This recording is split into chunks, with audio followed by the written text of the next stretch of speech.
Olá, queridos aluninhos do sexto ano A, B, C e D do Colégio Lisímaco Ferreira da Costa e os alunos do colégio do sexto ano A, B e C do Colégio Gabriela Mistral. Tudo bem com vocês?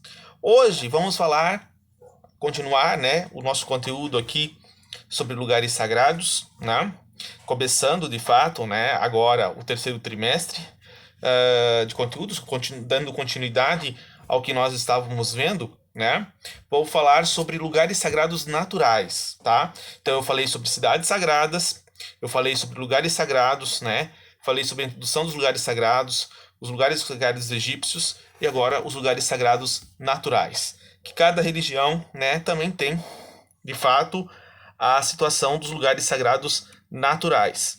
Então, desde a mais antiga sociedade, né, a humanidade imersa em meios aos fenômenos visíveis da natureza. Então, os fenômenos naturais sempre despertaram, né, interesse para o ser humano.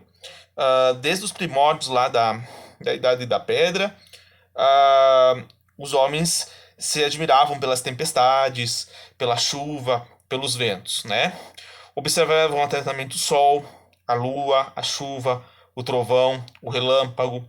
Há um encantamento pelas forças da natureza, que possibilitou uma relação com ela, muitas vezes estabelecida no campo religioso. Essa relação ocorria pelo fato do ser humano acreditar que as forças da natureza poderiam intervir na vida humana. Assim, passaram a identificar os fenômenos como forças espirituais. Então, eles começavam a dar nomes a estas forças, que eram a representação dos próprios deuses, né? Ah, e de fato, passou-se a ter, né, as divindades que deveriam ser veneradas, como eu falei, adoradas e cultuadas. O ser humano passou então a delimitar lugares que possibilitassem a vivência desses mistérios, ou seja, relacionar-se com o sagrado. E de que forma, né, o homem usava esses fenômenos naturais, né, e tinha contato com esses fenômenos naturais para ter contato com as divindades. É o caso de Moisés, que subia ao monte, né, Sinai lá, no meio da tempestade, acima do monte, a chuva, para poder conversar com Deus e escrever as tábuas da lei, né? É o caso de Buda também, que se sentou embaixo da árvore de boje, a chuva, né? Da qual ele teve a iluminação, né? A iluminação plena e se tornou o Buda, né? E também nós temos as outras árvores, né? Por exemplo, a árvore chamada Iroko, né, no Brasil, e chamada Baobá na África, né? Que é uma árvore em que o ser humano tem o contato direto da divindade com a terra, né? É uma divindade que se liga, né? A ligação entre o céu e a terra se dá por meio de uma árvore, né? Os indígenas também, né? O mesmo caso, nós temos algumas árvores aí que são importantes, né? No sentido de ter contato com os deuses, com o rio, né? As cachoeiras, as cataratas do Iguaçu, por exemplo, era um lugar sagrado para os indígenas, né? Aqui no Brasil, inclusive, porque era o contato direto, né? Com os deuses, né? O rio, a chuva, né? As florestas são muito importantes, de fato, né? As montanhas são realmente importantes. Então, esses são os lugares sagrados, realmente são situações onde existem a natureza, né? O contato com a natureza é o que liga, basicamente, essas pessoas, essas culturas, com a ideia da ligação com os deuses, né? E os antigos da sociedade antiga, ocidental, né? Que é o caso aqui do Ocidente, né? Nós temos o caso do Moisés que subia a montanha, porque era um lugar deserto, então o lugar mais próximo era mais perto do céu, né? Então eles acreditavam que quanto mais perto do céu, mais perto dos deuses eles estariam, mais perto das montanhas, lá no alto estariam mais perto dos deuses, né? Os lugares preferidos de início foram as montanhas, né, como eu falei, os rios, os lagos e alguns tipos de árvores ou florestas. Esses locais escolhidos pelas comunidades para reverenciar os deuses são chamados de lugares sagrados. O que faz com que o lugar se torne sagrado é a irofonia, ou seja, a manifestação do divino naquele lugar. A palavra em sua origem grega pode ser dividida em duas partes, hiero e fania. Hiero significa sagrado e fania significa manifestação do sagrado. né? Então é o lugar onde, de fato, né, o sagrado se manifesta, tá? Portanto, os lugares onde o sagrado se manifesta, ali acontece o chamado hierofania. Um lugar profano transforma-se em sagrado quando a presença do divino se torna permanente naquele local.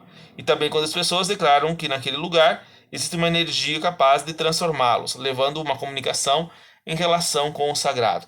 Em todos os lugares da natureza, até na praia, as pessoas têm contato com essa situação de existir uma situação sagrada, né? Então, hoje, de fato, né, nós temos as igrejas, os templos, que substituíram esses lugares que eram os lugares naturais, né, que eram os lugares, na verdade, os lugares naturais foram os primeiros lugares em que os seres humanos, de certa forma, habitavam, né? Eles tinham a água, eles tinham lugar para descansar, eles tinham lugar para tomar sol. Então, de fato, esses lugares eram os primeiros lugares onde o ser humano tinha contato com os deuses, né? E hoje não é mais necessário isso, né? Hoje se construiu templos para os próprios deuses, igrejas para os próprios deuses, né? E de fato aí você tem o contato, né, da religião dentro desses lugares estabelecidos, né? E hoje a gente já não pode mais, né, de fato, frequentar esses lugares devido às doenças. Então, hoje nós temos a nossa própria prática, né, de rezar em casa, usar meios tecnológicos para visitar, de fato, os lugares sagrados através da internet, né? Então, nós temos essa situação também que o sagrado também pode estar dentro das nossas próprias orações, dentro das nossas próprias meditações, né? Hoje a gente busca aquilo que é sagrado para nós, tá? A nossa própria casa, por exemplo, tá? Então, aí nós temos essa situação. Eu vou deixar uma atividade para vocês fazer, né? Que é uma atividade relacionada a que vocês vão ter que desenhar um lugar sagrado que vocês, natural, que vocês já frequentaram. Aqui eu acho que com certeza todos aqui algum dia foram para a praia ou de fato foram visitar um parente no interior, viram um sítio ou um mato, uma floresta, viram o céu estrelado, viram, digamos, um local deserto, foram numa cachoeira, num rio. Vocês com certeza foram em algum lugar, algum dia na vida de vocês, que pode ser considerado sagrado pela situação de ser natural, né? A Serra do Mar, aqui nós temos aqui no Paraná, a chamada Serra da Graciosa, né? Que é uma estrada que você desce até lá, perto de Morretes. É um lugar sagrado também, né? Um lugar bonito que dá para se ver a contemplação da natureza, né? As paradas ali, tem vários lugares, né? Os parques, por exemplo, que nós temos em Curitiba, né? Também podem ser considerados lugares sagrados, porque são lugares de lazer, né? Lugares onde você pode contemplar a natureza e ali está em meditação, em oração com Deus, com as divindades da qual você realmente acredita, né? Então você tem várias situações aí, né, que você pode encontrar, né, dentro dessa atividade, os lugares sagrados, né? Eu vou colocar uma ou duas questões relacionadas, né, aos lugares sagrados das matrizes religiosas para que vocês possam pensar, identificar qual é, né, de uma maneira fácil aí, alguns os desenhos no formato Word, e para aqueles que eu fizer no quiz, né, eu vou fazer uma coisa mais simples, tá? Aí fica mais fácil para vocês poderem responder as questões e postar para mim daí, né? Quem realmente não conseguir fazer as minhas atividades, né, eu só peço que faça pelo menos as atividades que a Secretaria de Educação manda, né? Que daí eu consigo resolver a questão das faltas, né? Então a gente tem que tentar fazer o esforço de pelo menos tentar assistir minha aula e tentar de fato fazer a atividade aí que está sendo colocada, tá bom? Um grande abraço a todos, né? Que eu queria falar justamente sobre essa situação, tá? Existem outras situações aí, os rios sagrados também, né? Que nós temos aqui, é o caso, por exemplo, do Rio Nilo, né? No Egito. O Rio Ganges também nós tínhamos também lá na Índia, que nós temos até hoje, que as pessoas se banham nesse rio, lá, que no sentido oriental.